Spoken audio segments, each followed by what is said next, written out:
Hello and welcome to Catamount Community Connection, your weekly public affairs show here on Catamount Radio.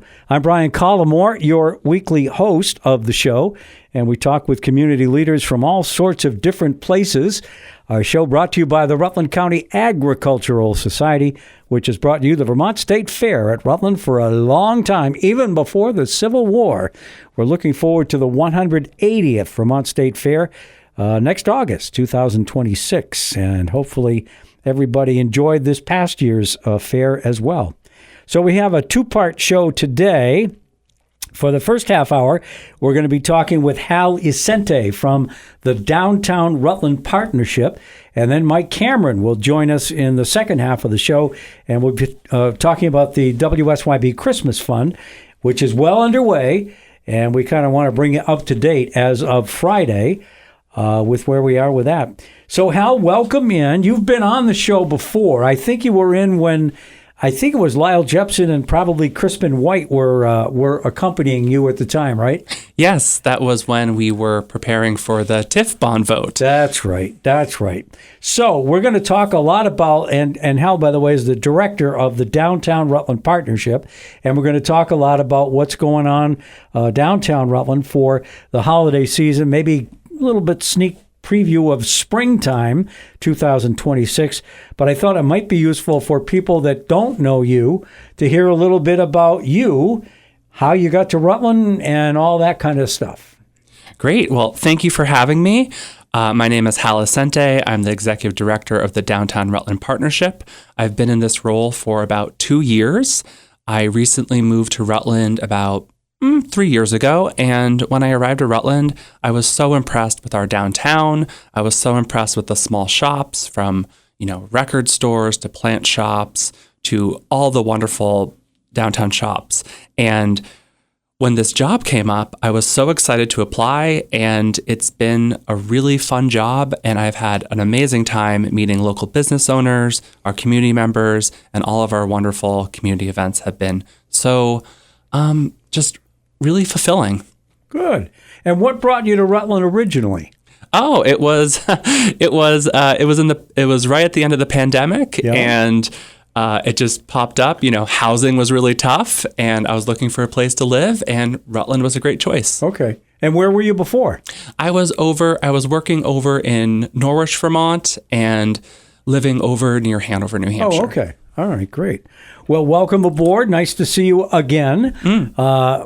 For whatever small part we played here at the radio station, the TIF vote was pretty clear cut. You don't get 85% of a positive vote unless everybody's pretty well committed to it. So we are going to begin seeing fruits of that this coming spring. But let's talk a little bit about the fourth quarter here in Vermont, and specifically in Rutland County. And I know there's a lot of work going on to provide customers with the best that we can offer them in the downtown area, right? Definitely. It's a truly magical time downtown, and I'm so excited to share everything that's happening this season. Downtown is truly packed with, really festive lights. The shops are decorated, and there's a wonderful events and activities. At the Downtown Rutland Partnership, we really added more events, expanded activities, and lots of fun ways for folks to enjoy this season. So what sort of programs or events do we have coming up in the next couple of weeks? This show, by the way, will air on the 7th of December. So it's now Sunday. Happy Sunday, everybody. And I know there's stuff coming up, right? Yes. We have our Jingle Bell Shop next week on December 11th. That's Thursday. And it's it's really a fun shopping experience. Folks can come to my office, pick up a shopping bag and a map. It's a ticketed event. Then they visit participating businesses to take sips and samples of food and drink, as well as, there are wonderful sales that night and other activities. Some stores will have alcoholic beverages, non-alcoholic beverages, food, and lots of special giveaways. It's a great time to explore downtown, and everyone really loves it. Yeah, okay. And maybe extended hours for some of the retail people, too. Oh, definitely. Downtown has embraced weekend shopping. So a lot of businesses have opened up on Sundays, which is, they're not usually open. So shops like McNeil and Reedy, Grateful Vermonter, Divine, they've all opened up for folks to really have more shopping hours. And it's going to be great. So people can shop after work, grab dinner, enjoy the lights in the evening. And our holiday window decorating contest is back. Oh. And the entries are really incredible. Businesses have gone all out, lights, festive displays, really creative themes. People can walk around, take pictures, vote for their favorites in our holiday window contest, and really enjoy what is a really festive time downtown. Yeah, I happened to be into McNeil and Reedy last week and talked with Jimmy, one of the twins, Jimmy and John, and Casey's Jimmy's son, and is responsible for the brand new look inside of McNeil and Reedy, and he did a fantastic job. And I happened to mention something about house business, as I normally would inquire, and he said, it's great, we're open Sunday. And I said, really? And he said, yeah, this past Sunday they were open. I don't know what the hours were, but he did enough business on Sunday that he said it was well worth opening up, and they intend to keep doing that through the holiday season. Wonderful. So yeah, hopefully others will take heed of that. And for years, and I've been in Rutland 50 some odd years, you could walk Center and Strongs Avenue, Merchants Row, I should say, Merchants Row and Center Street, and there were lots of places that offered all kinds of different merchandise. There were, drinking establishments where you could imbibe, and restaurants. And so we've come full circle again, and we've got a lot of great new businesses that have opened here in the last few years, right? Oh, definitely. And a lot of those new businesses, from the Grateful Vermonter to Bella Lucia's, which is a women's clothing shop with intimates and other, even really comfortable pajamas, they've opened up, they've really embraced, being downtown. And a lot of those shops do have those extended hours, like Bella Lucia's is open in the evenings. You can stop in and have a kind of a shopping party with your girlfriends, or if you can stop in and put some items on a wish list, and your husband can stop by later. Okay. Yeah. And of course, dining is always, you mentioned a couple of the places where people can go to eat, and it's always been a great spot for shopping and eating. Oh, definitely. Restaurants have, holiday dishes, festive drinks, great desserts, everything you would want to go out for. And, if you're going out for live music, comedy shows, performances at the Paramount, you can, go for a dinner, go for the show, and then walk around downtown and check all the wonderful lights. We were going to have Eric Millette as sort of the second half of the show, but they just had a baby, so I don't think is going to be able to join us today. But he's got a whole list of performers that are going to be coming into the Paramount. Eric's in charge of the Paramount Theater. They are undergoing a huge transformation with what was the Richardson building, and he can tell us a lot about who's coming to the Paramount and their future plans. Every now and then, I think on Facebook, I see a picture of a new room, or at least a newly constructed room, and things are on the way up here in downtown. I really think we're going to be in for some exciting stuff. Some of it won't happen until the spring, but eventually there'll be a new hotel there too. Yeah, and I've been lucky enough to tour the renovations at the Paramount Theater, and everything looks beautiful. The downstairs, the lobby, when you move upstairs, all the brand new bathrooms, that's something people have been, it's kind of funny to talk about, but everyone loves that they have expanded bathrooms. If you've been to a show there, it's great. And the new facade is just stunning. The new windows have been put in, and it just blends so seamlessly into the rest of the facades, all the historic facades. And with the renovations at the Paramount, and also with the new hotel coming, it's just a really bright future for downtown Rutland. We're talking to Hal Issente, the executive director of the Downtown Rutland Partnership. Many of us that have been around can remember on Center Street. Well, first it was the Paramount Theater way back when. Then it was a movie theater for many years. The Movies is what was it called affectionately. Movie Land was over on West Street, and the Plaza Cinema was in the downtown Rutland Shopping Plaza. But I can remember many years going into the movies. We had, I'm going to remember this. Now, I could be off by a few details, but I think it was the world premiere of a couple of movies when Bob Shannon ran the whole movie enterprise here locally. And we had The Towering Inferno was a movie that had, unfortunately, a fire in it. And but we had the Rutland City Fire Department actually set up an example of how people would jump out of a movie theater. We had one of those huge, there's a term for it, a light that would shine up in the sky that night. And it was pretty cool. Wow. You weren't here then, I'm sure.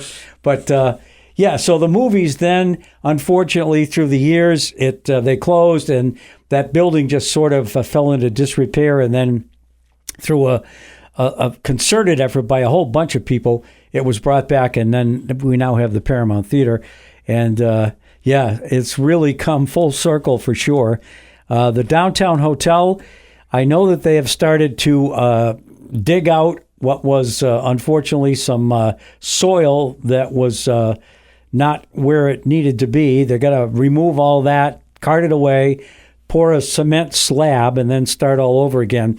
Some of that won't happen until the spring. I think they're going to continue to do some excavation as long as they can get into the ground. Of course, we had our first below zero temperatures the other night. So I'm not sure whether they're going to be able to continue that, but we're really looking forward to because for years, and I was here when the old hotel was there as well, and then unfortunately there was a fire in '73 in January where what was the Berwick burned, and it's been a pit since. So we're going to have a brand new look for our downtown before long. It's going to be transformational for our downtown, and I've seen the architectural drawings. It's going to be so beautiful. It's going to have a really great courtyard in the middle. For most people, they think it's just going to be a block, but it's kind of shaped in a U, and there'll be a beautiful courtyard, and so many of the rooms will have windows that look out over it'll be a beautiful view. I can't wait to go to that rooftop bar and look 360 degrees around Rutland. That's going to be an incredible view. Yeah. And again, thanks to the Belden family for their efforts to bring this together. They should be complimented, and they're shouldering quite a lot of the financial burden as well. So we talked a little bit about some of the, did we get through all the holiday events that are coming up in downtown? Oh, I do want to highlight that on Saturday, December 20th, the Downtown Rutland Partnership is partnering with the NAACP to have, excuse me, we're excited to partner to have the Soul Santa event. It's a really meaningful holiday event. It's a special visit with Santa, and it celebrates diversity, cultural, and community connection. Families can meet Soul Santa and take photos and enjoy treats and participate in holiday crafts. It's a joyful and inclusive community favorite. Yeah, sounds like a great idea. Now, you mentioned your office a couple of times. Where, for people that don't know, where is your office, Hal? Sure. I'm located at 28 Center Street, which is directly next door to the Paramount Theater. So I've had, as I mentioned, a really great time watching the renovations at the Paramount. And on good days, I can actually hear sound check through the wall. Yeah. We're going to see, again, in the spring, some, unfortunately, digging up of the streets. We have to remove what is there for sidewalks on Center Street and then dig down enough to get to the infrastructure below. And that's going to include brand new pipes that will run for both the sewer and stormwater, and then obviously electricity. That's kind of important. And all of that will be brand new and put underneath the street. And then the dirt will go on top, and then we're going to have a streetscape and some brand new sidewalks put in, which is always going to be exciting. And the same thing on Whale Street. I did ask, trying to remember who it was that I asked, Whale Street may only be one side of the street in terms of a new sidewalk. They really haven't come up with finalized plans. I think Center Street will be both. I don't know if it's east or west or north or south, but both sides of the street, I think, right? For the streetscape, which is, there's infrastructure work below and then the above ground work, the timeline is, once the timeline is decided, I'll share that out on our website. And currently they're putting out bids for that work, and there will be community meetings about the design of the street. I know there'll be proposals for two-way and one-way, and when those public meetings are announced, please look on our website and look on our social media for your chance to participate and have your voice heard. So there isn't a final decision yet, I believe, and we'll be meeting with the Department of Public Works and other departments to kind of have that public meeting for folks can kind of see what the designs will be and weigh in. Yeah. Even a building as old as what the current location of the VFW post is in Rutland, which is on Whale Street, they're going to repaint the building. And hopefully it'll be in conjunction and sort of in concert with what's going on with the hotel and the new look for Center and Whale Street. So I know they're excited, and they're in the middle of a fundraising effort to get that done. I know they've got a local contractor that's been hired to do the work, but of course you can't. It's probably not a good idea to be painting when it's below zero. But all of that will be coming up in the spring, and as I say, we're looking forward to a brand new situation in downtown. Anything else on the holiday side, or shall we can move to whatever the next promotion is in January, I guess?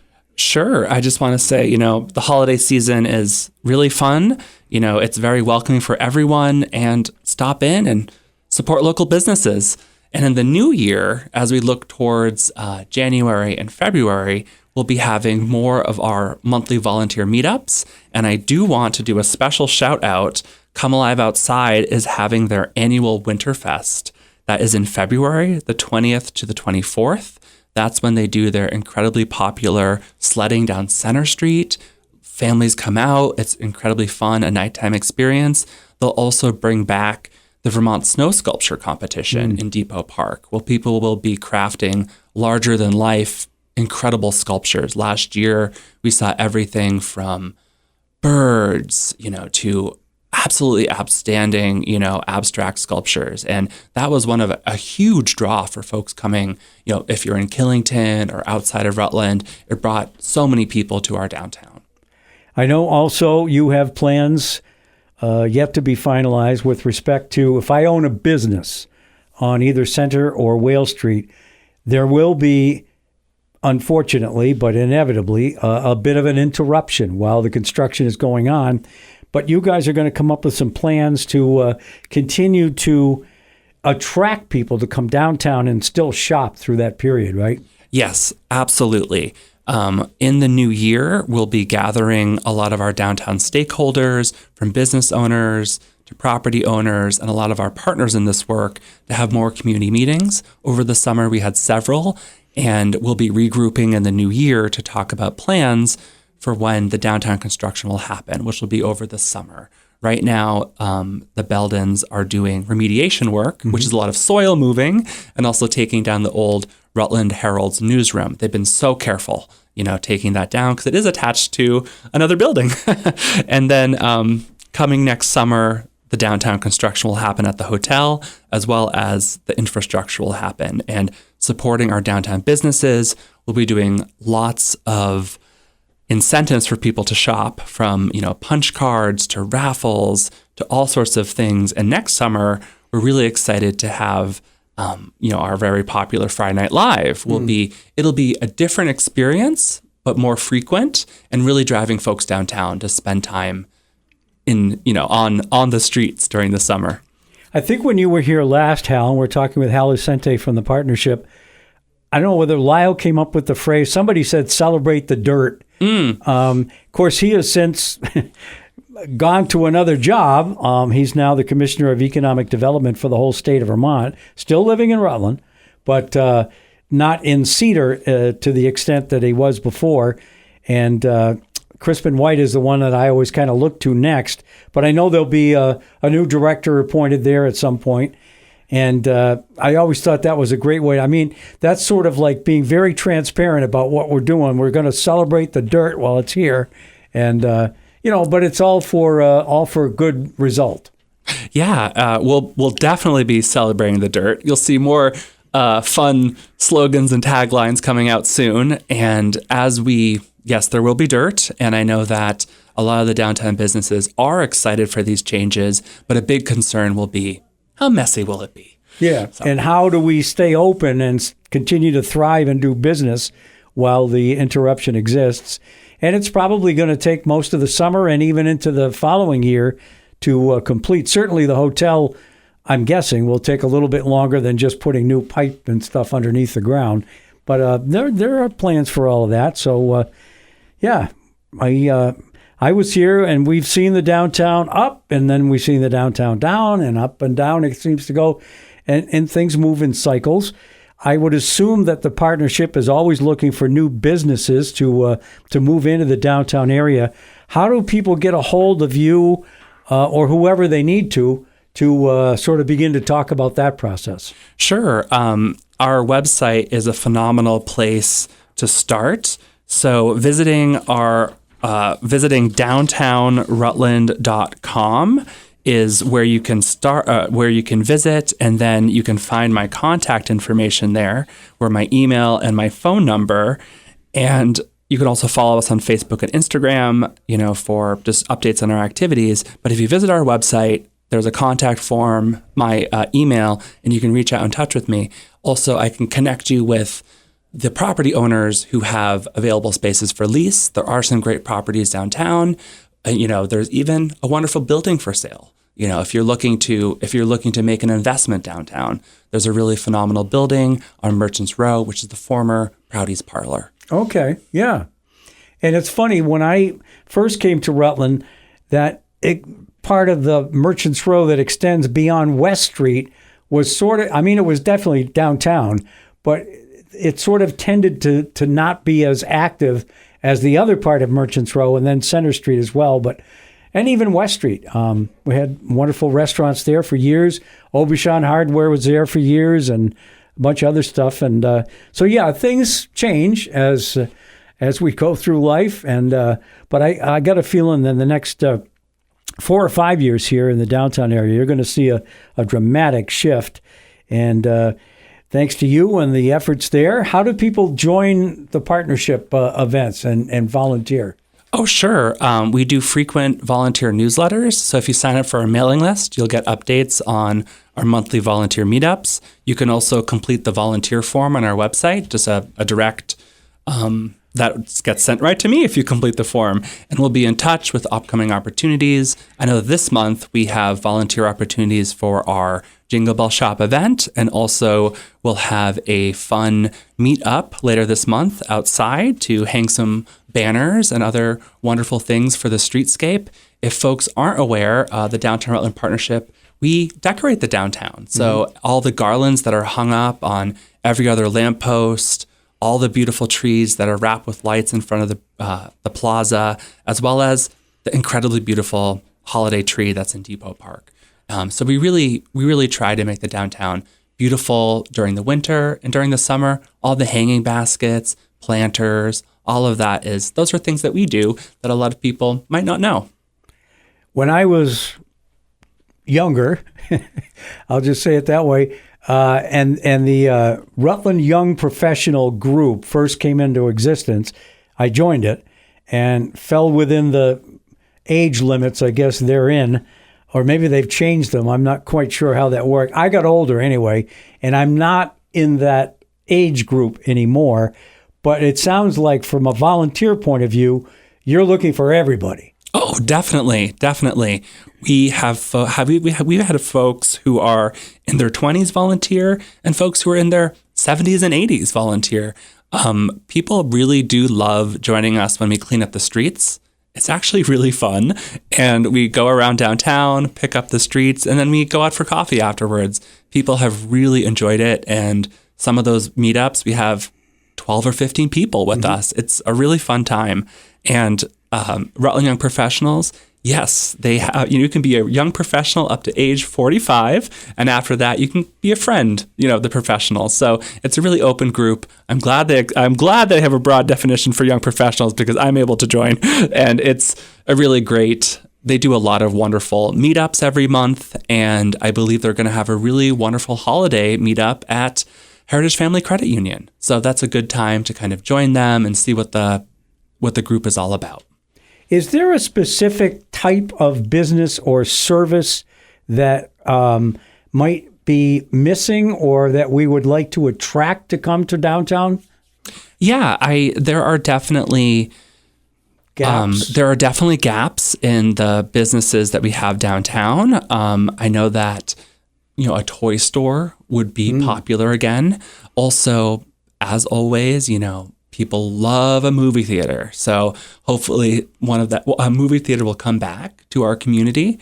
And there are some wonderful shops that have opened that are filling needs, and as new businesses continue to open and also expand, there'll be wonderful things. I know that Willoughby Exchange, which is a children's consignment shop, will be expanding. And as we talked about West Street, there is a wonderful new, they opened up earlier this year, but Clover Exploration, which is a new spot, for children and families. And they have really wonderful events this month, from like little giver workshops to all sorts of things for you and your kids to explore. So as they open, these are kind of brand new offerings for downtown. They really add to what people can experience. So you can stop in there and have a great open play session with your kids. It's so beautiful in there, and they have 2 little rabbit friends. So, and then you can, say go out and do some shopping at Fruition, or stop into a plant shop, Green Spell, or, there's so many wonderful places. The other thing we haven't mentioned, we only have a couple minutes left, what Walmart is now is going to... there'll be an empty space there at some point. I don't know how big or anything like that, but the superstore is going to be moved up to what was the Diamond Run Mall for many years. And so that's another sort of new thing that will be happening. I know there have been meetings. Maybe you're involved in the group that's been meeting to sort of figure out, we don't locally own that space, but I think there's been people, I've talked to the mayor certainly about it on this show. What would be... Should it be maybe a couple stories where you'd have service kind of availability on the second floor and retail on the first? I don't know what we're going to wind up doing, but that is also, I think, a limitless possibility area. Yeah, they're really exploring all different opportunities for that space. We're lucky to have Sean Atkins as the new executive director of the Rutland Redevelopment Authority, and he has met with Brixmor, with the mayor, and Brixmor are the owners of the plaza, and they're starting conversations about all the possibilities for there. And there is a task force on the downtown plaza that I have been involved with over the past years, and it's exciting that they're having conversations and having that dialogue about what the plaza will be like in the future. There are quite a few openings in the plaza currently, and in the future, when Walmart leaves, there's an exciting opportunity for what will be there next. Yeah. I mean, we've heard everything from putting the library there to putting City Hall there. I don't know that either of those are still a viable consideration, but I guess we'll see as time goes by. So any last remarks about the partnership and what's going on there? I just want to thank everyone for supporting our downtown, for shopping small, for shopping local, and everyone who gives their time and energy to our organization. We're a nonprofit organization. I'd like to do a shout out for that. And this week, we've had a lot of generous donations for Giving Tuesday. And as we look towards the holiday, if you support our efforts, consider making a donation on our website. Okay. Hal Issente, the Executive Director of the Downtown Rutland Partnership, thank you very much for spending some time with us on this Sunday. We will look forward to having you back and get updates on everything that's going to be going on downtown. Thank you so much for having me. Thanks, Hal. And we will take a break here on Catamount Community Connection. When we come back, we'll be talking to Mike Cameron about the WSYB Christmas Fund. So stay with us.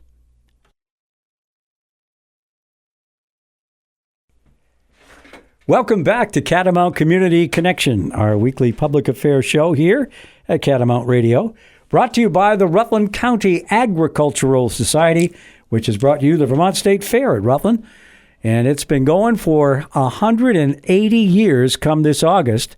And that is kind of a neat thing because it coincides with the 250th birthday of the United States of America. So we thank the fair, commonly referred to as the fair, but it's the Rutland County Agricultural Society for their sponsorship of this show. And each week we speak with community leaders from all sorts of different sectors. We just had Hal Issente, who is the executive director of the Downtown Rutland Partnership on. And now we're going to change gears a little bit and talk specifically about something that's been around now for 53 years, and that is the WSYB Christmas Fund. And I am the president thereof, but we have a wonderful five-person, excuse me, I'm not being politically correct there, a five-person board. And so we have, secretary, treasurer, and all that kind of stuff. And I have not been around for all 53 years, but Mike Cameron has been around for a good number of them, including the very first one. And I love hearing you tell that story about how this whole thing came about with Ted Pendleton reading the letter. And I'll let you regale us with the details. Amen, B. Great to be with you. And, one of the highlights of my Back to the Future tour here was coming back to SYB and then, of course, Catamount Radio. And then doing the morning show with Judy and Jack for a while, and then solo for a while. But we had a great time in the morning, you and I, talking about all things Mount Peculiar and the legislative process. It was great. We learned things. We got a lot of calls. I don't think there was a time that you and I did that show live where we didn't get 11 or 12 phone calls. So that was really, really great. Yeah. Good to be back with you again and talking about the JJR WSYB Christmas Fund. Really, really good stuff. The first meeting, very informal. Ted Pendleton, who was a theater major at Middlebury College, was able to earn his master's degree. Very talented news guy.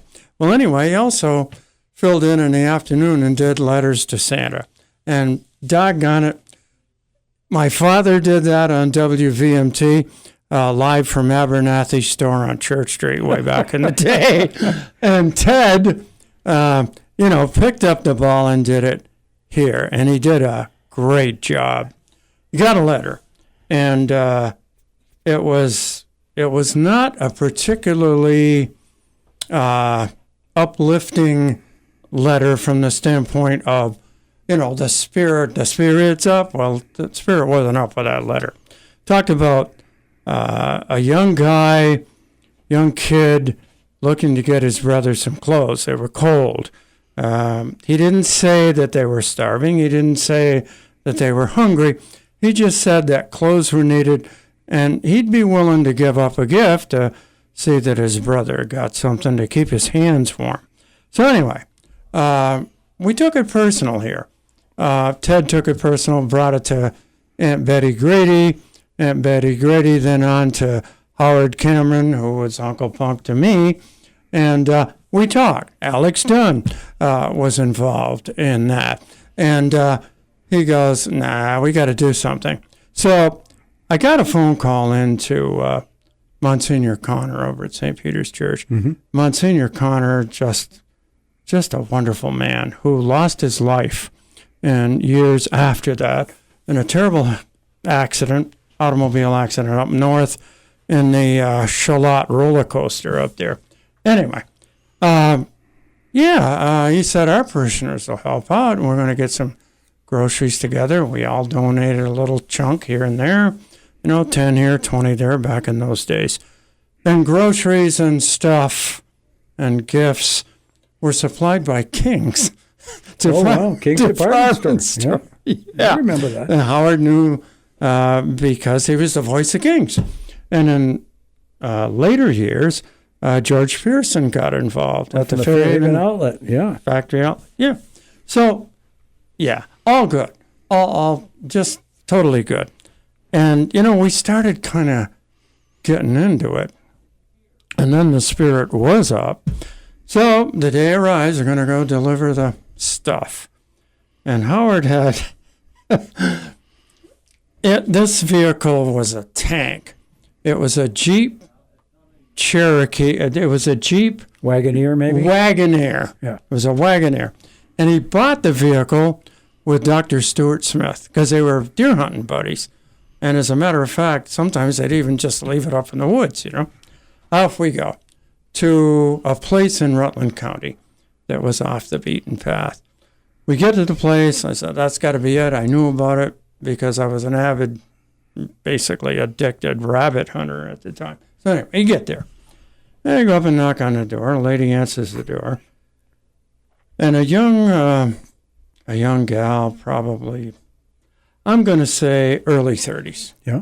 And she had kids. And, there were, I think, 4 children and her husband. The nicest people you would ever want to meet. They didn't have a floor in their single wide. No floor. It was dirt floor. Wood stove. There wasn't much going on in the way of worldly goods. And they could not have been blamed for overindulgence at all. So I said, well, we're here from WSYB Radio, and we've got some nice stuff, and we hope that you will accommodate us and accept our gifts. And, of course, now everybody's bawling in pretty good shape. I held it for as long as I could. But anyway, everybody's hugging, and Howard's standing tall. And a kid comes over and pulls on his pant leg, looks up at him. He's 6'6". Are you Santa Claus? He says. Yeah. And Howard looks down and said, and before he could say anything, I said to the kid, yes, he is. And Howard goes, And then he turned his head away. So now, we're getting, the lady asks us, you guys want some coffee or cocoa? Or, we've got some stuff here. Want some soup or something? And I said, no, we're going to start opening up some gifts. Oh. So we started lugging in bag after bag. I'm not kidding you. It was one of the cooler things I've ever done. And we brought it all in. And there was a tree. It was a Charlie Brown tree, And wow. So it was about an hour visit. And we started kind of getting to know these folks a little better. Man had lost his job. He had some animals outside. They weren't doing so good. And that all eventually evolved into total success. Vet looks at the animals. We helped out. Food got there. We helped out. Man needed a job. He got one.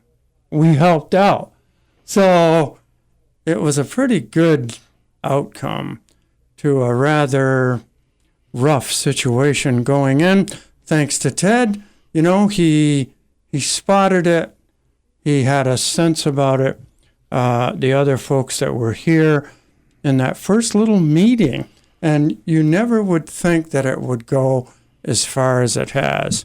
But you guys are to be credited big time for picking up the ball, running with it. You didn't just make first downs, you scored TDs, and you got a 53-year winning streak. God bless you. That's all I can say. We're talking to Mike Cameron, who was part of the original WSYB Christmas Fund. It began with a letter to the editor, or to the letters to Santa, as Mike has explained, and an internal collection with all the employees. And they made the trip. He and Punk made the trip down to the boys' house. And if I'm remembering correctly, Mike, it was either the year after or maybe a couple years after that family had turned around enough to be able to give back to the Christmas fund. Absolutely. The next year. Okay. So we did it once. We said, gee, we've got to go see if there's a legacy here. And went back. Back then I had my infamous Scout 2. Oh. Yeah. So we went over there. And, 4-wheel drive, all-wheel drive, whatever drive you wanted. You lock the hubs on the outside. I love that vehicle. But anyway, it's long gone. Russ took it away. But, went to the door. Yeah, we remember you. And, it worked out really good. It's so nice of you to come and visit us again. And we did. There were some groceries and there were some gifts. And the kids remembered everybody. And I'm sure there was a remark about, it's Santa again and his helper, here he is. So we were able to chat with him a little bit. And upon leaving, lady hands me an envelope. And they made a donation. So, wow. And now those concentric circles, and they're all connected. So we linked up again. And, I don't know how it happened. I guess over the years, everybody went in different directions. And I'm certain that the good Lord looked down upon those folks. And they're probably doing just fine today. Yeah. That's my guess. So here we are 53 years later, or 52 years later, because this will be our 53rd. And we're still looking for any donations. As this show airs on Sunday, the 7th, we have time left this year for you to come by. The morning shows on WJJR and WSYB are on from 6 until 10 each morning. And it's myself, Terry J., Tom Moore, Mike Cameron, Michelle, a cast of thousands, because we've had people drop in and they bring us all kinds of donations. And things are different than they were back in 1972 or 71 when it all began. There were years when literally we would get a donation Christmas Eve and be able to turn it around quickly enough that we could reach those people. That's not the case anymore. It takes a certain number of days to buy gift cards because they have to go to a corporate office, and then it takes a few days for it to get mailed back, and then we send them out in the mail. So it's a little bit more complicated procedure than it was at one time, but it's just as successful and just as meaningful to the folks here at the radio station and certainly to the community at large. As you might imagine, this year, because of numerous things that have happened, like the federal cutbacks on a number of the supportive programs we have, people are not in the same sort of situation that they were. So we have more people on the list than we ever have before. We depend on our nonprofit partners to come up with the list. No one in the radio station sees the names. We don't have anything to do with who gets what. That's all done by the outside nonprofits. All we do here is raise the money and then send it back out to those nonprofit groups, and that's where it's kind of like, as Mike said, it's a full circle. So we're still looking for contributions. We've had a number of them that are substantial. Again, I can't use the name of this particular person, but he's lived in Rutland most of his life. He's now spending 6 months here and 6 months in Florida. But he ran a very successful business in the city, and that business is still going on. But he is not involved with it anymore. But he, through some stock sale, gave us a $10,000 contribution on Friday. We are probably going to see another big one come up, I believe, very soon. And those are the kinds of donations that really, obviously leap out at us. But it's really through the years been that $15, $20, $25 donation that means the most to us in a lot of other ways, because we realize not everybody's fortunate enough to be able to write a check for that amount. And it's just as important to get the smaller ones put together. So last year we did a great job, and we were able to get to all the so-called A's, which are the most needy, and probably halfway through the B list. This year there are more A's than ever before, and it looked like a couple of weeks ago we were really going to be coming up short, but I think this coming week, and we'll be at Ted's Pizza, by the way, on Friday on State Street in downtown, and that will be our final broadcast on behalf of the Christmas Fund. But we're going to continue to collect money all the way through until the 24th. The Chamber has a mixer this coming Tuesday at Heritage Family Credit. The 50-50 donations will come through the Christmas Fund as well. So there's a lot of community effort behind this, and it was great of Mike to come in. We still have about 10 minutes left if you have any fond stories that you can share. I got one good one. Yeah. As you know, Brian, the Christmas Eve day, sometimes it would be, we're going to deliver the envelopes. So I delivered one that I recall here locally, city. I'm not going to get into where, but I used to live in that neighborhood as a kid. So I knock on the door. Yeah, the lady answers the door. And she had little kids. Little kids. And she said to me, what's going on? I said, well, I've got something here from the WSYB Christmas Fund. She goes, oh, my God. Says, can you take him for a second? Him was probably not an infant, but moving on toward 1 year old. And he had his bottle. So I'm holding on to this kid, this young kid, and I've got his baby bottle. He's, munching away. He's pretty happy and content. And I said, the envelope is in the pocket of my jacket. She says, that's okay, I'll get it. You take care of him.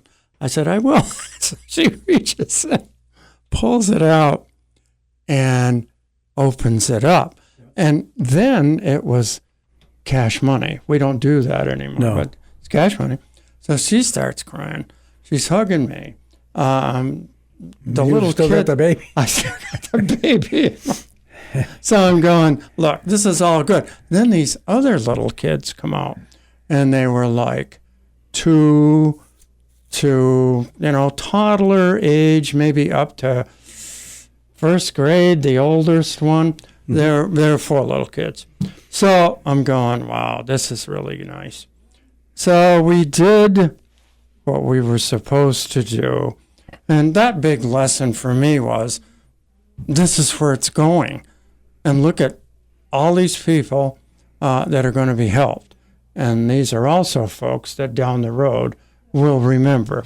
And the one thing I guess I want to stress is, no one has to be embarrassed or ashamed that they have been helped. Feel elated that someone cared enough about you to want to become part of your life and assist you, because that's what we're trying to do, as you well know, Brian. Yeah. We're going to take our second break here on Catamount Community Connection, and we'll come back with Mike Cameron and some final thoughts in just a moment.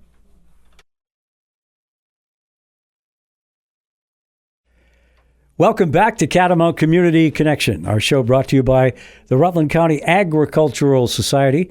Already looking forward to the 180th Vermont State Fair. It's been here in Rutland since it started back in the 1850s somewhere, whatever that, I can't do the math, but the 180th is coming up soon. I'm Brian Collamore, and we're talking with Mike Cameron, who was, as you've been hearing, some wonderful stories, part of the original WSYB Christmas Fund way back in 1972. He and his uncle, Howard Cameron, made the first trip out to the western part of Rutland County with what was raised from donations made internally here at the radio station, and presented the family down there with their gifts from the community. And it's been an amazing thing. As Mike mentioned, it's gone through some phases. It was incorporated a couple years later with the Secretary of State's office. So I haven't mentioned that yet on this show, but it is a 501c3. So if you donate, you can write it off as a legitimate tax credit when you make out your income taxes this year. And, from $5 to $10,000, we take everything that people want to give us. We have learned through the years certain lessons. We don't give cash out anymore. We found that there are, temptations inside folks to spend that in ways that certainly was never designed to. And I want to also mention that we take care of families with children, but we also take care of seniors and veterans. And I think that's very important this time of year.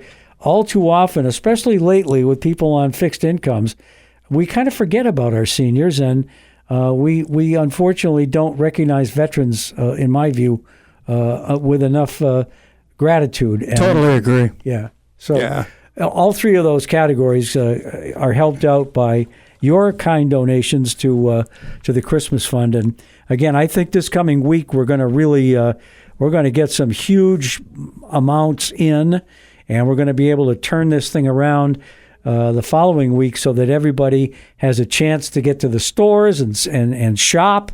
And it's going to be, I think, a tremendous year for the Christmas Fund. And Mike, you've been part of this for a long time. I know you went away for a little bit, but you've come back, and here you are. Yeah, it was good. We had a little chat in my driveway one day. I was on my way with a canoe, maybe catch a few fish, and you talked about a news opening here, and here I am 8 years later. My goodness, time flies.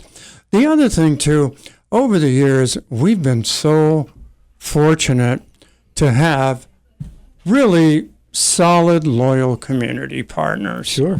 And solid ownership of folks that understood what it was that was being accomplished with this. And so, we'll just keep on trucking. And again, kudos to Jim Morrell and the management team here at Catamount Radio. Just do a great job. Good place to work, at least from my standpoint.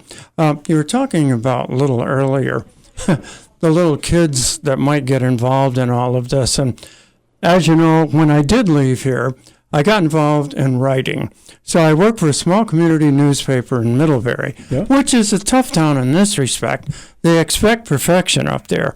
They don't give you a lot of leeway for sins of syntax when you're writing articles and things of that nature. So it was a good place for me to break in, baptism of fire and stuff.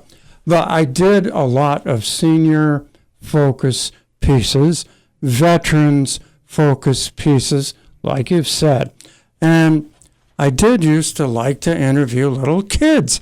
So I'd go to like these daycare centers and sit on the floor with a little furniture and ask them questions about stuff and what they knew. And then I found out that they were smarter than me. So I let them ask the questions, But it was interesting.